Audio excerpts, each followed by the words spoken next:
Finally, after a short break, we are back out here to continue the Let's Go Trophy Hunting series, and today we're on Logger's Point, and one big change over the last time that we hunted this map. We do have 2 hog feeders filled. Now, this one's generally not that great, but I went ahead and put bait in that one. Of course, the one at the center tower is the one that we'll want to focus on, but we have a loadout consisting of the 223, the Camo Pulsar, and the 44 Custom. Now, the reason that I went with the Pulsar and the 223 is there are a couple of competitions running for coyotes and bobcats. I thought, why not enter them while we're out here? Maybe that's a little extra motivation to go and look for those species.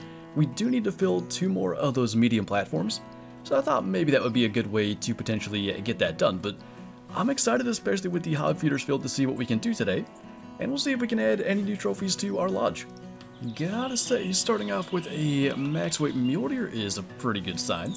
It's about 30 minutes old, but considering the direction he's walking, kind of towards the map border there, he may well be nearby, so we'll kind of take it slow, see if maybe we can call him out of here without too much trouble.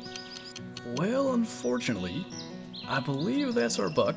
He is not that special, and for what was probably a 20+ minute track, I was really hoping to see a little bit better, but at least we got him down. It could be worse as far as mule deer go. Definitely they can get a lot smaller with that max weight range, and of course the max weight on the spotting was 125 there. He's 120 kg, kind of on the lower end of that estimate.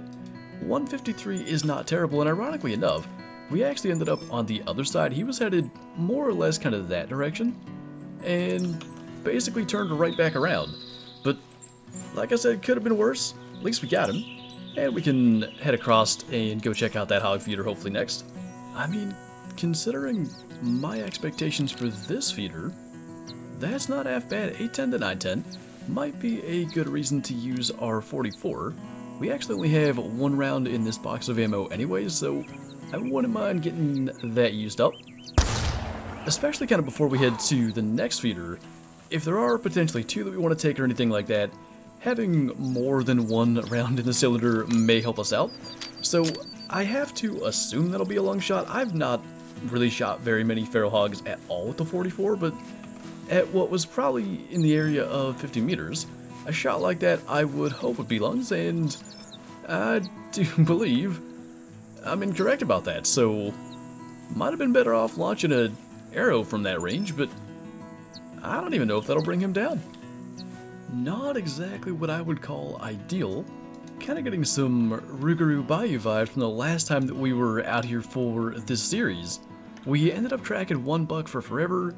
It did lead to a nice bobcat, but for the first basically hour of this hunt, we've been tracking something, be it the max weight mule deer track that led to a very subpar buck, and then this feral hog, which honestly I thought we made a decent shot on the first time, ended up being a body hit and an 843 score. So maybe had I shot a little farther back and not had to go through the shoulder, it might have been okay. I wanted to maybe get a heart shot out of that, not have to track him at all, but clearly that was not the direction to go in because it cost us far more time than it could have saved. I thought maybe a fast travel to the North Tower would result in something, but it seems we're just calling in a bunch of small mule deer bucks. So what we're actually going to do is take this other one that's coming in from this side, basically the same size, and because we're going to move in that direction, I'd rather not spook him and, you know, potentially have him spook something else and us spend even more time tracking randomly. So he is down. And for our second mule deer buck of the hunt, another not very impressive one, 94.5. Definitely not quite trophy lodge worthy. Man, the mule deer bucks so far today are quite a letdown. There actually is a whitetail coming from the other direction, so we need to get that guy down quickly. Hopefully the whitetail will be a little more interesting because that is the 3rd buck in a row that was quite a disappointment. So real quick, we'll grab this guy and see what we got. A solid 64 for that one, and hopefully the whitetail can at least top that. And I suppose the good news is he will top that one. The bad news is he is nowhere near trophy lodge quality, so we'll stick an arrow in him as well. And at this rate, the next stop is probably going to be the kind of main hog feeder here, so hopefully that's going to be where things change, because so far, we've had a lot of bucks, that's been good, but none of them have been even close to anything would add to the trophy lodge. But we'll go ahead and take a look at this guy. I think he's still going to be somehow our second highest scoring buck thus far at 121 with 4 bucks down. Hopefully that is going to change as we go forward. Seems to be a trend today.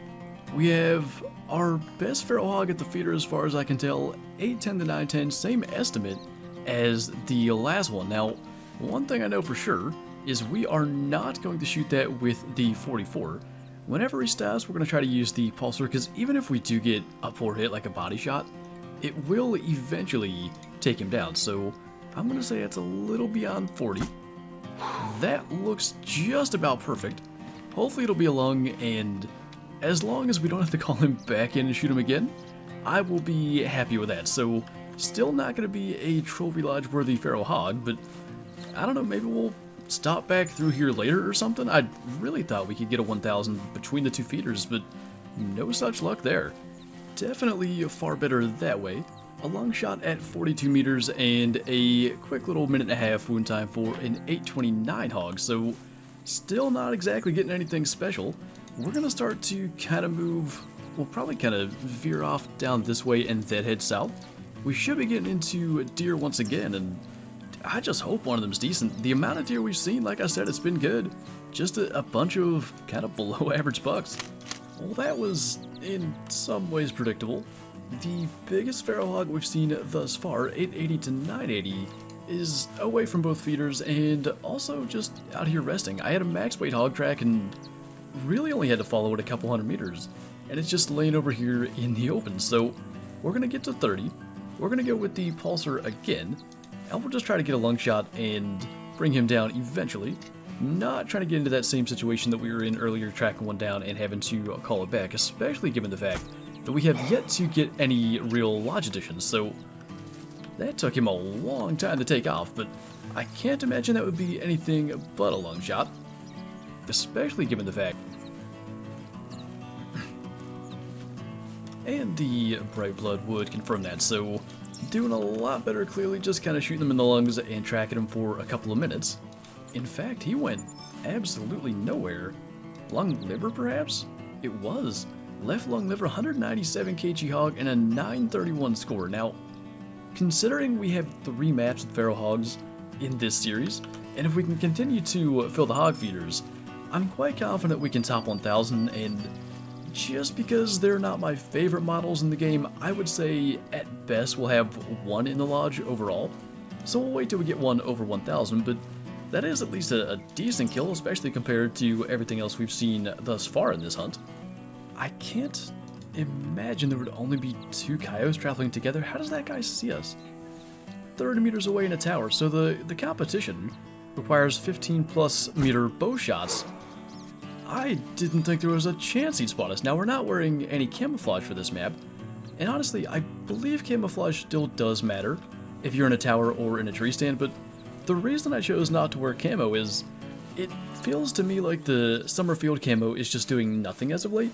So I wanted to just switch it up and wear the legend jacket for the 10+ years of playing Classic and all that, but I mean, at the moment it hasn't hardly mattered. We haven't had anything to trophy shot and have that displayed in, but I guess there were only, maybe it was 2 solo male coyotes that happened to be in the same area?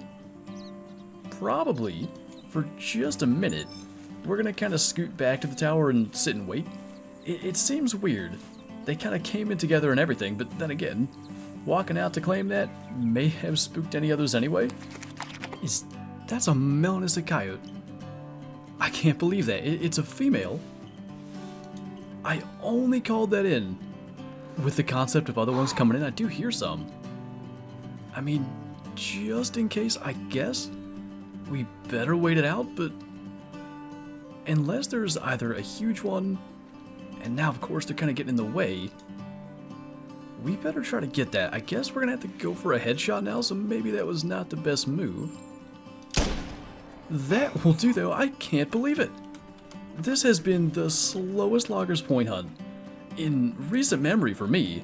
And then out of nowhere, a female coyote that we only called in at the hope of maybe a male being in the pack just comes in and shakes our hunt up. Brain shot at 36 meters.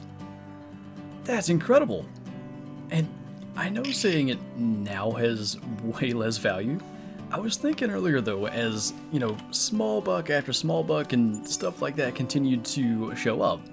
This is one of those hunts where a lot of times the persistence and just sticking with it can result in good stuff. And the main reason I didn't say it is because when that ends up not happening, then it's just kind of, you know, a wishful thinking kind of statement and that's it. But it really did work out for a Melanistic Coyote. We're gonna continue on a little further, maybe try to find one more buck, but I mentioned towards the beginning, you know, we entered these competitions. We need to fill those medium platforms. That's gonna be 2 out of 3 filled. We had the Bobcat off of Rougarou, and now a rare coyote. Well, unfortunately, not a whole lot of luck of finding another buck, but we do have, it sounds like a couple of coyotes coming in, but this one is going to come too close. We're going to have to take that shot and bring it down. And at the very least, one little bonus kill before we go back to the trophy lodge. And I can't believe we got a Melanistic Coyote of all things. I mean, we primarily spent time in the locations we'd expect to see deer today. And I mean, we saw plenty, but nothing even close to rivaling the coyotes. So let's fast travel back and take a look at it. And I'm not 100% sure, but this might be the first time that we've only had one Lodge Edition in this series, and a pretty cool time to only have one, a Melanistic Coyote scoring 39, our first rare in the series, and one that we really don't have a lot of over the years in general, only maybe 3 or 4 rare coyotes ever, so to get one in here and add it to this series lodge is pretty cool. But we've also got the weapons from today's hunt up on the wall, the 223 semi-auto and the 44 custom down here. Of course, the camo pulsar was on the wall from a previous hunt. But that's really cool. The way this hunt was going, I thought we might be putting another 150 whitetail on the wall, but a Melanistic Coyote, even as a female, is way, way cooler. And one of those medium platforms filled, the only one remaining is one up in this area. So we'll have to see what we can maybe get for that. It's going to be a Bobcat or a Coyote, but now having the rare, that allows for a lot of variety, be it a rare Bobcat or a really big Coyote. Having kind of 3 different things. Hopefully a big coyote, a big bobcat, and a rare coyote would be a nice way to do that, or a rare bobcat. Definitely wouldn't complain if we had one of those either, but nice little addition. And I think that's going to be a good place to wrap up today's hunt. So as always, thank you guys for watching, and I'll see you next time.